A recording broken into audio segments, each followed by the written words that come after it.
Chapter 12. Clara. Trumpet blared, announcing the beginning of the pageant. Hundreds of citizens of the realms were gathered in an enormous theater, seated before a grand stage. But all eyes were focused not on the stage, but on the balcony where Clara was seated alongside Sugarplum and Philip. On this momentous day in the history of the four realms, Shiver announced loudly, we are proud to present before you Clara Stahlbaum, daughter of Queen Marie. An enormous cheer erupted from the crowd. Citizens waved in adoration, and parents held children up on their shoulders to get a better look at their princess. Clara waved back, feeling a little overwhelmed. She was not used to having all the attention on her, much less the attention of an entire kingdom. What are they all staring at? She whispered to Sugarplum. You, Sugarplum replied with a smile. You are every inch your mother's daughter. Clara felt a rush of pride. The lights dimmed and a hush fell over the crowd as the stage curtain rose. A lone ballerina dressed as a princess stepped gracefully out into the spotlight. She began to dance, pirouettes, arabesques, attitudes. Her movements were lovely but sad. The music sounded melancholy to Clara, as though the ballerina were all alone. Sugarplum leaned over. The pageant tells the story of the four realms, she explained in a whisper. How your mother created our world. In the orchestra, a piccolo began playing a brighter tune, and the princess ballerina's steps quickened. Her berets turned into pirouettes, her steps into jantés. The music swelled, and with the gentle crescendo of a cymbal, the stage filled with magical twinkles. The princess's expression changed from sorrow to joy as she raised her graceful arms toward the sky. Sparkling snowflakes drifted down from up above. The land of snowflakes, Sugarplum whispered to Clara. The ballerina kicked her foot. Colorful flowers sprouted from the ground.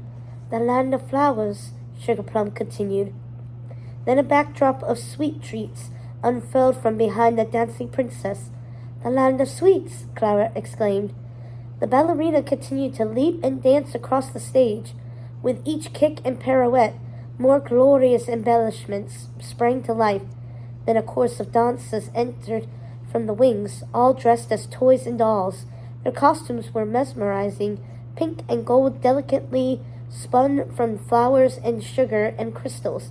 But as lovely as they were, their movements were not. Wind-up keys protruded from their backs, and their dancing was stiff and mechanized. This is how we began, whispered Sugarplum. Lifeless toys. On stage, the princess ballerina swept over to one of the dancers. He was dressed in red and black, a robotic toy soldier. With one elegant movement, the ballerina whisked the wind-up key from his back.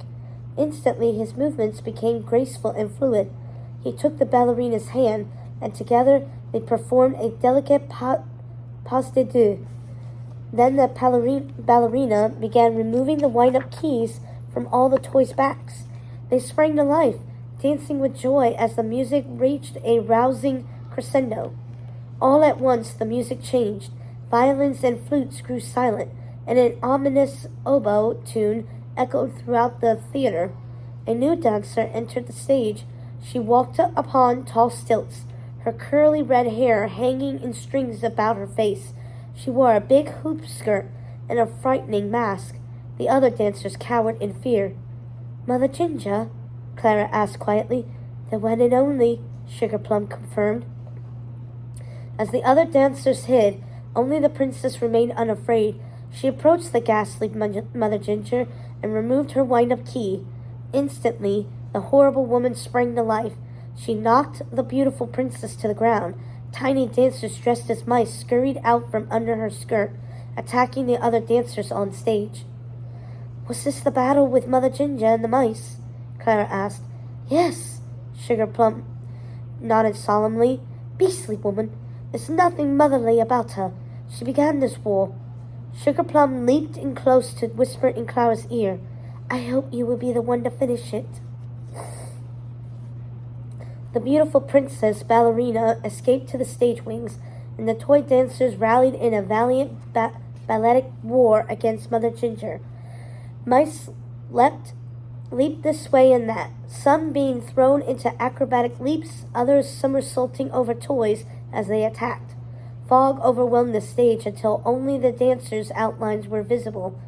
Then, with a brilliant trumpet fanfare, Mother Ginger and her evil mice retreated, while the toy dancers on stage rejoiced. They were triumphant. The vile regent and her minions had been banished to the ruins of the fourth realm. The crowd rose to its feet, cheering and applauding. Clara clapped as well, but she was confused by what Sugar Plum had told her. "I don't understand," she said. "What do you mean you hope I am the one who will finish it?" Sugar Plum looked around. All the citizens, even Shiver and Hawthorne, were distracted with their applause. The dancers on stage bowed. Sugar Plum glanced to Philip and nodded. "Come with me," she whispered to Clara.